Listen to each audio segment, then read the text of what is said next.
I recently dove into the demo for the First Berserker Khazan, and not really knowing much about the game beforehand, was pleasantly surprised with just how much I enjoyed it. I think this one has the potential to be something really special. And whether you're a Souls-like veteran, or maybe you've just been waiting for the right time to jump into the genre, there are things about The Last Berserker that may not be for everyone. So let's talk about 5 things you should know before checking it out. And first up, let's talk about the demo itself and what exactly you get as part of it. The demo is available now for PS5, which is where I played it, but also for Xbox and PC via Steam, and it takes you through the first 2 missions in the game, which is essentially the first 2 main bosses. Now for me, that took about 3 hours to get through, but I was really taking my time with it, and it took me a little bit longer to get through some of those bosses than I was anticipating. So depending on your skill level, it may take you a little bit longer or a little bit shorter. And your progress from the demo will carry over into the main game if you decide to purchase it when the full game comes out on March 27th. Now in terms of story, this is a prequel to 2009's Dungeon & Fighter, which I never played, but it is one of the most popular online games of all time. I imagine if that's your kind of game, you probably know all about this and have been looking forward to the First Berserker for some time. But Khazan takes place 1,000 years before the events of that game and is a completely independent story, so there's no need to play Dungeon & Fighter or to catch up on the basics before jumping into this one. And the levels and the story progression of the game are also very linear.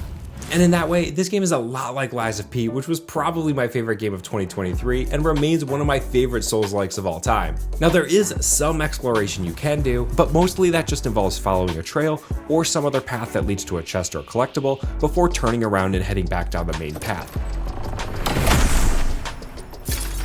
So if you're looking for an open world, this game isn't it, but in my opinion, the game is all the better for it, because it can focus on the things that it does best instead of trying too hard to be something that it isn't. Now the questions and the talk that I see about Khazan so far has to do with the difficulty level. I mean, let's not kid ourselves. If you're a fan of Souls-like games, then you know what you're getting yourself into and you love a challenge. Now, I wasn't part of the game's closed beta when it came out a handful of months ago, but I know a lot of the creators that were, and the general consensus coming out of that beta was that this game was hard, like really hard.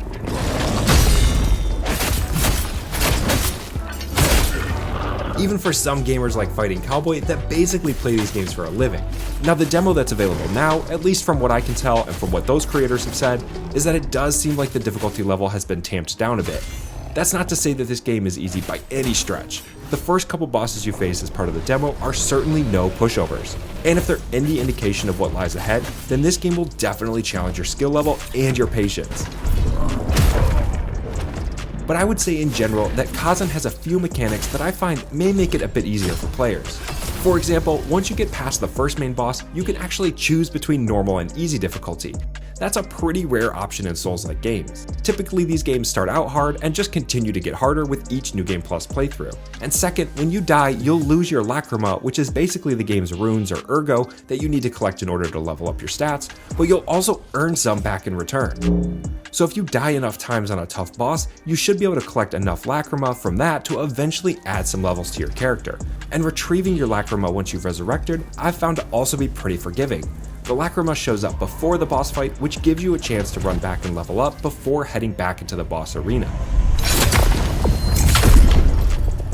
But I do think that this will ultimately make the game a lot more accessible for people who maybe want to play a Souls-like for the first time. Or maybe they just want to play through the game and uncover the story rather than having to grind it out. So I actually welcome the changes in difficulty, and I still think there's plenty in the First Berserker for veteran Souls-like players that do want that ultimate challenge. Now for me, and probably for you as well, the thing that makes or breaks a good Souls-like is the combat, and I'm happy to say that this is one of the areas where the First Berserker absolutely shines. The mechanics themselves are pretty simple. You have your light attack, your heavy attack, and your charged heavy. And for weapons, you basically have 3 different classes of weapons: the dual wield, the greatsword, and the spear. Each of them have their own flavor of combat and have their own skills and special abilities. What's unique about Khazan is you also have a throwable javelin, which will gradually recharge and is great for taking out enemies at a distance. And the awesome thing is that you get all of these weapons pretty early in the game, pretty much right after the first boss, so you'll have the chance to try them all out in the demo. But the real bread and butter of the combat system is the dodge and parry. Khazan, like Sekiro and Lies of P, is heavily reliant on the parry system. The if you're a parry junkie like I am, then you're really going to appreciate this. When you're in battle, in order to deal the highest amount of damage possible, you'll want to drain the enemy's stamina bar, which will cause them to be exhausted. Once exhausted, the enemies will be open to a brutal attack, which is going to be your largest window of opportunity to deal damage.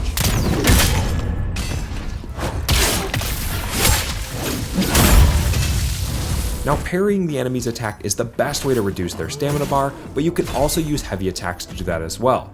Although you do need to be mindful of your own stamina bar, as spamming heavy or charged heavy attacks will leave you open to exhaustion and also taking heavy damage.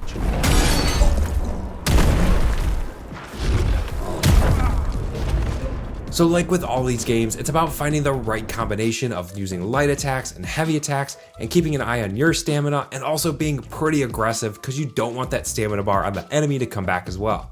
Now, even though I did really enjoy the demo, there are some things that I'm still hoping to see, and there's a couple of reasons why this isn't an automatic day one purchase for me. And first up, I think the lack of overall weapon variety is something that stands out. You do get the choice between the 3 different weapon classes, and there are upgrades to each that you can pick up along the way, but I feel like once you find your favorite weapon, there's really not that much of an incentive to change. For my first demo playthrough, I played with the dual yield weapons, but in my second, I tried to change it up, alternating between the spear, which gives you more range, and the greatsword, which gives you more power and strength, but ultimately, I just found myself missing the dual wield weapons. Now, because the demo is limited, I really didn't have much of an opportunity to test out many of the skills in the skill tree, so it's possible that once the skill tree opens, this becomes a non-issue, but I still think players will tend to just pick one of their favorite weapons and stick with it. Another thing that stood out to me in the demo was just the overall lack of enemy variety. Through the 2 different levels, you basically encountered the same handful of different enemies over and over again, and once you kind of figured out how to beat them, they didn't really put up that much of a challenge. And some of the other enemies you faced, like wolves or monkeys, didn't really seem to do much damage or pose a challenge at all. They were just kind of there to be in the way. Now, maybe that's something that opens up more as the game progresses, but I highly doubt it. I mean, I think at this point, this is what this game is. You're gonna get some generic enemy encounters most of the time when you're out in the open world, and the game is gonna go all in on those really creative, fun boss fights. But alright, have you played the demo for the First Berserker Khazan? And if so, let me know your thoughts in the comments below. Is this a day one buy for you? Have you already pre-ordered, or are you still gonna hold out? And if you're a fan of Souls-like games and you wanna check it out, just download the demo. In general, I really love this trend of publishers and developers agreeing to put out a demo so that players can have a chance to test out the game before it goes live. So the more you download demos and play them, the more other developers and publishers are going to be encouraged to put demos out there. So go out there and support this one, you won't regret it, and be sure to subscribe to my channel because I'll be putting out a ton of Berserker content when the game fully launches in March, and you're not going to want to miss a thing. Thanks everyone for watching, and I'll see you on the next one.